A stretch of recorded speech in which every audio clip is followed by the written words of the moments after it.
Hi hello ನಮಸ್ಕಾರ welcome back to my YouTube channel ಮೇಘನಾ blogs. Friends good morning. ಇವತ್ತು ಸ್ವಲ್ಪ ಬೇಗ ಎದ್ದಿದ್ದೀನಿ, ಒಂದು 7:30ಗೆ ಎದ್ಬಿಟ್ಟು ಇವತ್ತು ಮಂಡೇ ಆಗಿರೋದ್ರಿಂದ ಮನೆಯೆಲ್ಲ ಸ್ವಲ್ಪ ಕ್ಲೀನ್ ಮಾಡ್ಕೊಳ್ಳೋಣ ಅಂತ ಒರೆಸ್ಬಿಟ್ಟು ಗುಡಿಸಿ ಡ್ಯೂಟಿಗೆ ಹೋಗೋಣ ಅಂದ್ಬಿಟ್ಟು ಇವತ್ತು ಮಾಡ್ತಾಯಿದ್ದೀನಿ ಎಲ್ಲದನ್ನು. ಹಾಗೆ ಫಸ್ಟು ಗುಡಿಸ್ಕೊಂಡು ಆಮೇಲೆ ಒರೆಸ್ಕೊಳ್ಳೋಣ ಅಂತ ಹೀಗೆ ಸ್ವಲ್ಪ ಬಟ್ಟೆ ಎಲ್ಲ ವಾಶ್ಗೆ ಹಾಕೋದಿತ್ತು, ಅದನ್ನೆಲ್ಲ ತೊಗೊಂಡೋಗಿ ವಾಶ್ಗೆ ಹಾಕ್ತಾಯಿದ್ದೀನಿ. ಹಾಗೆ ಇವಾಗ ಗುಡಿಸ್ಕೊಂಡು ಆಮೇಲೆ ಒರೆಸ್ಕೋತೀನಿ. ಸ್ವಲ್ಪ ಆಚೆ ಎಲ್ಲ ಗುಡಿಸ್ಕೊಂಡಿದ್ದಾರೆ ಮನೆಯಲ್ಲಿ, ಹಾಗೆ ನಮ್ಮ ರೂಮ್ನೆಲ್ಲ ಗುಡಿಸಿರಲಿಲ್ಲ. ಹಾಗೆ ನಾನು ನಮ್ಮ ರೂಮ್ನ ಎಲ್ಲ ಕ್ಲೀನಾಗಿ ಗುಡಿಸ್ಕೊಂಡು ಆಮೇಲೆ ನೆಕ್ಸ್ಟು ಎಲ್ಲ ಒರೆಸ್ಕೋತೀನಿ. ಮನೇನು ಒರೆಸಿರಲಿಲ್ಲ, ಜಸ್ಟ್ ಬೇರೆ ಕಡೆ ಎಲ್ಲ ಗುಡಿಸಿದ್ರು, ನನ್ನ ರೂಮ್ ಮಾತ್ರ ಗುಡಿಸಿರಲಿಲ್ಲ. ಅದಕ್ಕೇ ನಾನು ಕ್ಲೀನಾಗಿ ಗುಡಿಸ್ಕೋತಾ ಇದ್ದೀನಿ. ಆಮೇಲೆ ಫುಲ್ ನೀಟಾಗಿ ಎಲ್ಲ ಮನೆಯೆಲ್ಲ ಒರೆಸ್ಕೋತೀನಿ. ಹಾಗೆ ಇನ್ನು ಯಾರ್ಯಾರು ನನ್ನ ಚಾನಲ್ನ ಇನ್ನೂ ಸಬ್ಸ್ಕ್ರೈಬ್ ಮಾಡ್ಕೊಳ್ದೇ ವಿಡಿಯೋ ನೋಡ್ತಾ ಇದ್ದೀರೋ ಪ್ಲೀಸ್ ನನ್ನ ಚಾನಲ್ನ ಸಬ್ಸ್ಕ್ರೈಬ್ ಮಾಡ್ಕೊಳ್ಳಿ. ಹಾಗೆ ಪಕ್ಕದಲ್ಲಿರೋ ಬೆಲ್ಲೈಕನ್ ಕೂಡ ಕ್ಲಿಕ್ ಮಾಡಿ, ಯಾಕಂದರೆ ನಾನು ಹಾಕೋ ಪ್ರತಿಯೊಂದು ವೀಡಿಯೋಸು ನಿಮಗೆ ನಾನು ಪೋಸ್ಟ್ ಮಾಡಿದ ತಕ್ಷಣ ನಿಮಗೆ ಬರುತ್ತೆ. ಹಾಗೆ ನನ್ನ ವೀಡಿಯೋನ ನೀವು ನೋಡ್ಬೋದು. ಹಾಗೆ ಸಬ್ಸ್ಕ್ರೈಬ್ ಮಾಡಿ, ಹಾಗೆ ಶೇರ್ ಮಾಡಿ, ಕಮೆಂಟ್ ಮಾಡಿ, ಲೈಕ್ ಮಾಡಿ. ನಿಮಗೆ ಯಾವ ಥರ ವೀಡಿಯೋ ಬೇಕು ಅದನ್ನು ಕಮೆಂಟ್ ಮೂಲಕ ಹೇಳಿ, ನನಗೂ ಗೊತ್ತಾಗುತ್ತೆ ನೀವು ಯಾವ ಥರ ವೀಡಿಯೋನ ಇಷ್ಟಪಡ್ತೀರಾ ಅಂತ. ಯಾಕೆಂದರೆ ನಮಗೆ ಡೈಲಿ ವ್ಲಾಗ್ನ ನಾವು ಮಾಡ್ತೀವಿ, ಬಟ್ ನಮ್ಗನ್ಸೋ ಪ್ರಕಾರ ನಾವು ಮಾಡ್ತೀವಿ. ನಿಮ್ಮ ಒಂದು ಸಜೆಷನ್ ಕೂಡ ನಮಗೂ ಹೆಲ್ಪ್ ಆಗುತ್ತೆ ಅಂತ. ನಿಮ್ಮೆಲ್ಲರ ಸಪೋರ್ಟ್ ನಮಗೆ ತುಂಬಾ ಇಂಪಾರ್ಟೆಂಟ್. ಅದಕ್ಕೋಸ್ಕರ ನಿಮ್ಮ ಸಪೋರ್ಟ್ ನನ್ನ ಮೇಲೆ ಯಾವಾಗಲೂ ಇರುತ್ತೆ ಅಂತ ನಾನು ನಂಬಿದ್ದೀನಿ. ಹಾಗೆ ನೀವು ಕೂಡ ನನಗೆ ಸಪೋರ್ಟ್ ಕೊಡಿ ಅಂತ ಈ ವಿಡಿಯೋ ಮೂಲಕ ಕೇಳ್ಕೊತಾ ಇದ್ದೀನಿ.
ಇವತ್ತಂತೂ ಸಿಕ್ಕಾಪಟ್ಟೆ ಬಿಸಿಲಿದೆ. ಆಚೆ ಹೋಗೋಕ್ಕೇ ಯಾಕಪ್ಪ ಹೋಗೋದು, ಆಚೆ ಒಳಗಡೆನೇ ಕುತ್ಕೊಳ್ಳೋಣ ಅನಿಸುತ್ತೆ, ಅಷ್ಟೊಂದು ಬಿಸಿಲಿದೆ. ಇವತ್ತಂತೂ ತುಂಬ ದೊಡ್ಡ ಮಳೆ ಬರ್ತಾ ಇದೆ ಫ್ರೆಂಡ್ಸ್. ನೋಡಿ ಮಳೆ ಬರ್ತಾ ಇದೆ.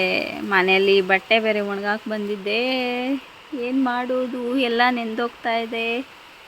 ಬಟ್ಟೆ ಎಲ್ಲ ಅಷ್ಟೇ ಗತಿ. ಇವತ್ತು ಎಲ್ಲ ಒಣಗಾಕಿ ಬಂದಿದ್ದೆ, ಈ ಪಾಟಿ ಮಳೆ ಬರ್ತಾ ಇದೆ. ಇವತ್ತು ಸಡನ್ನಾಗಿ ಗುಡುಗು ಸ್ಟಾರ್ಟ್ ಆಯಿತು, ಸಡನ್ನಾಗಿ ಮಳೆನೇ ಸ್ಟಾರ್ಟ್ ಆಯಿತು. ಬಟ್ಟೆ ಹೋಗಲಿ, ಚೆನ್ನಾಗಿ ಮಳೆ ಸುರಿಲಿ, ಅಷ್ಟೇ ಸಾಕು.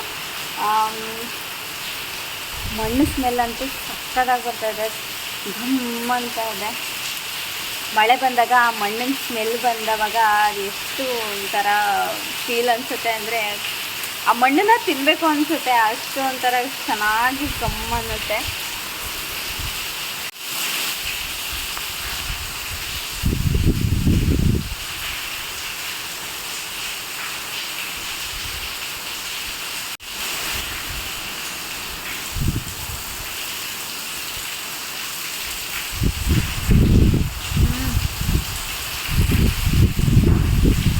ದೇವರೇ, ಎಷ್ಟೊಂದು ಗುಡುಗು, ಎಷ್ಟು ಗುಡುಗು ಮಳೆ ಬರ್ತಾ ಇದೆ ಅಂದರೆ ಒಬ್ಬಳೇ ಇದ್ದೀನಿ. ನಿಜವಾಗ್ಲೂ ತುಂಬ ಭಯ ಆಗ್ತಾ ಇದೆ ನನಗೆ ಆಫೀಸಿನಲ್ಲಿ.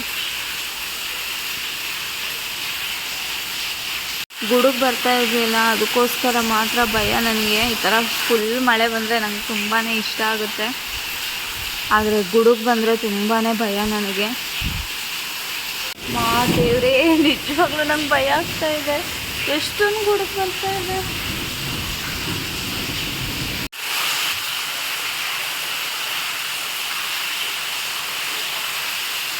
ಇದು ನಮ್ಮ ರೆಸಾರ್ಟಲ್ಲಿ ಒಂದು ಒಳಗಡೆ ರೂಮಲ್ಲಿ ಫುಲ್ ಪೇಂಟೆಲ್ಲ ಎದ್ದು ಹೋಗ್ಬಿಟ್ಟಿತ್ತು, ಥಂಡಿ ಆಗಿಬಿಟ್ಟು. ಅದಕ್ಕೆ ಇವಾಗ ನೀಟಾಗಿ ಅದಕ್ಕೆಲ್ಲ ಬಣ್ಣ ಹೊಡೆದ್ಬಿಟ್ಟು ಈ ಥರ ನೀಟಾಗಿ ಬಂದಿದೆ ಫಿನಿಶಿಂಗು. ಅದಕ್ಕೆ ಅದೊಂದು ವಿಡಿಯೋ ಮಾಡಿದ್ದೀನಿ. ಹಾಗೆ ನೈಟ್ ಆಗಿತ್ತು, ಗಿರಿ ದೇವ್ರ ಪೂಜೆ ಮಾಡ್ತಾಯಿದ್ರು. ಹಾಗೆ ಅದೇ ಟೈಮಲ್ಲಿ ಕರೆಂಟ್ ಕೂಡ ಹೋಯಿತು.